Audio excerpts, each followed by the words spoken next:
when you brought up Netflix, I felt like that was also a very good parallel, right? The fact that you remember how I told you that I was skeptical about the Epstein story on Netflix.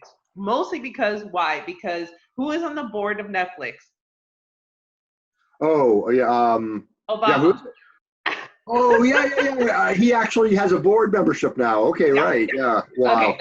Yeah. So, and you remember how I told you that I had only seen the first 15 minutes, but that Right. previously on one of the Netflix series that I had seen, I was into it. What it was Dirty Money, right? That I was into it, but that I was skeptical. Why? Because of the episodes that they did on Trump, right?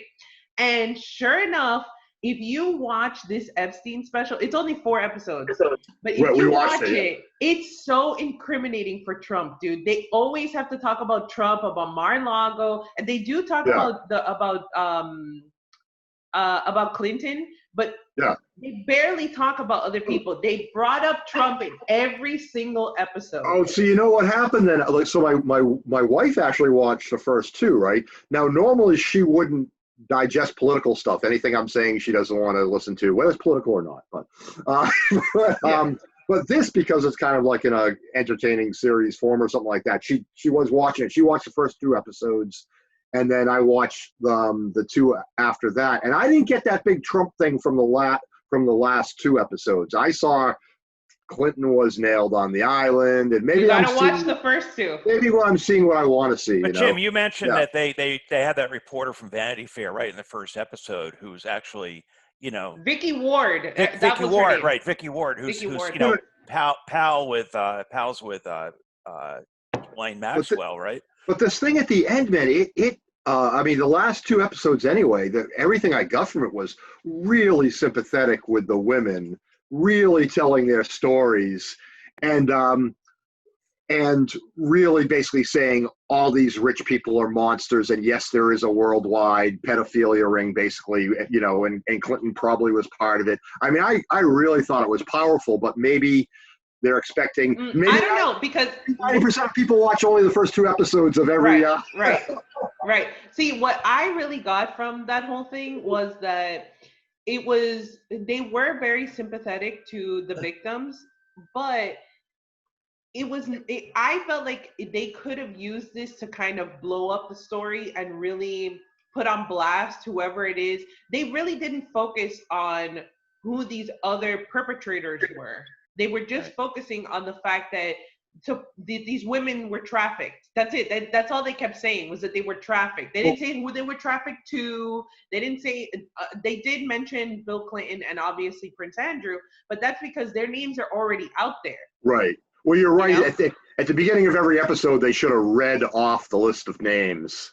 If right? you're supposed to be telling the story of Epstein, why don't you talk about the fact that, a lot of talk about all of the people, all the rich people, all the powerful people that he came in contact with, and also talk about all of the other shit that he was into, like the eugenics and all that kind of stuff. Yeah, but Netflix is entertainment. I mean, it's like if they did a thing. But that is entertainment. Think about that Tiger King. But it's not scholarship. It's not journalism. It's just whatever they're going to do, whatever gets the views. That's it.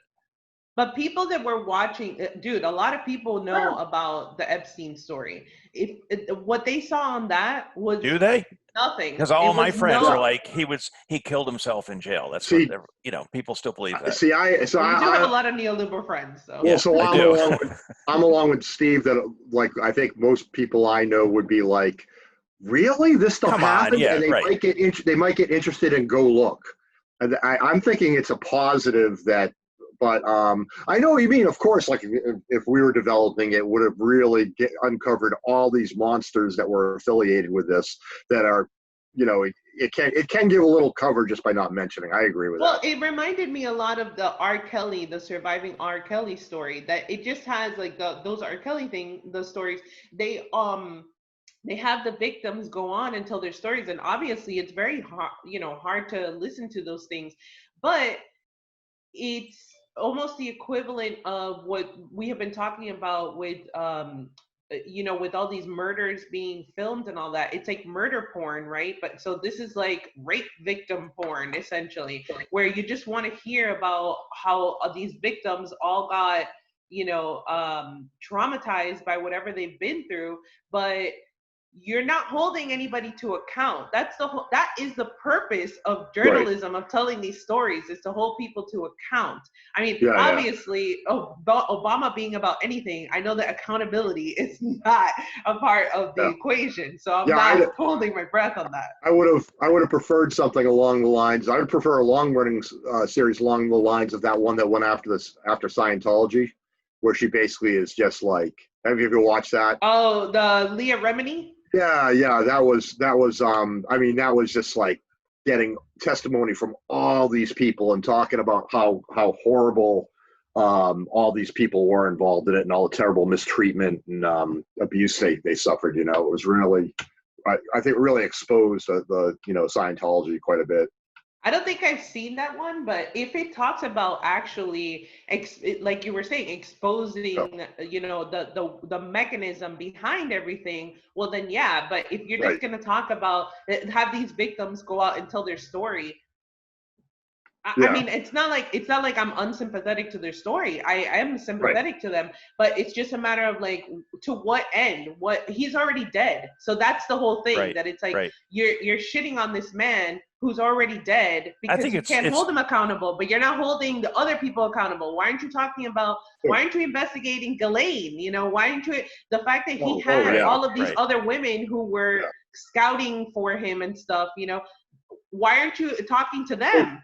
So it did bring up Ghislaine and how basically she's being protected all around the world. I mean, I think the last episode did have information on that. But I will say it's kind of funny if you think about, you know, I'm guessing that like Obama, like, you know, hates Trump. I'm guessing he doesn't like the Clintons very much either. I think they buried the hatchet only as much as they needed to, and she caused him a lot of heartache over the server and her bad advice on Libya. Supposedly, again, I'll give Biden credit where he deserves it. Benghazi, man, Benghazi. Yeah, he's supposed to actually, in Benghazi, Biden supposedly counseled against Libya going forward with that. But I'm guessing that, so the idea that Obama's on the board of Netflix, and if this thing brings up anybody, it brings up Trump and Clinton, is kind of hilarious to me. It actually showed the manifest and said Clinton was on it 26 times on the Lolita Express. And so that's pretty hilarious.